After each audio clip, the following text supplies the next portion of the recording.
Why will God sacrifice a human being when he can actually save the world without a human being dying? My sister, that's a very good question.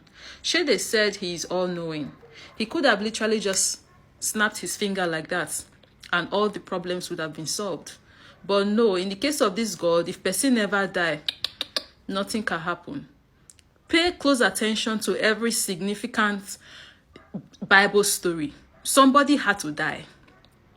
It's from the very beginning when he flooded the world. People had to die. Sodom and Gomorrah sent down fire. People had to die. Free the slaves from Egypt. Kill all the firstborn sons. Blood must be shed. I keep wondering, what is the deal with this God and killing people? What is the deal with this God and shedding blood? Why must blood be shed at every single turn when there is something that that's going on and they need to be changed? Why must blood be shed? I keep asking this question every single time. I can't have an answer. But back to, before I deviate, back to your comments. The question I want to ask in regards to this, still around the context of your question, is who did God sacrifice Jesus to? He loved the world so much, he sacrificed his only begotten son. To who? To himself?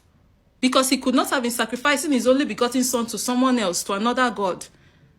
So they are trying to tell me that God sacrificed his only begotten son to himself. Does that make sense? Then after sacrificing this son of his, he's constantly holding it over our heads, talking about how way I did it for you. For who? Now me saying, man, you kill your picking. All-powerful God, he could have done this. Or hell, just thought about what he wanted and it will come into fruition. But no, let's go down to earth, find a 14-year-old virgin, impregnate her, wait for her to birth the child, wait for the child to grow up, and then kill him. The fuck? And the crazy thing about this whole Jesus story to me is that he supposedly came down to earth to die for our sins, but somehow there is still sin. So what was the point again? Okay, so man just came down to die for waiting, paparazzi, abina for serere. So you just come die like that. No significant change in society, nothing. Some people would even argue the world right now is even worse than before he came. But back to this whole Jesus coming and dying for their sin, because, not before my sin, he called that. You cannot put his blood on my head.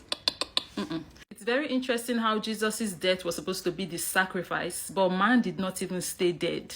Man rose up on the third day. So at the end of the day, I'm like, did the sacrifice pull through, Abi did not pull through? Because the sacrifice wake up. But what used to bust my head the most is that even in pre-Jesus' time, there was hunger and poor people. But instead of God to be thinking about helping them, he was planning a sacrifice that will not stay dead.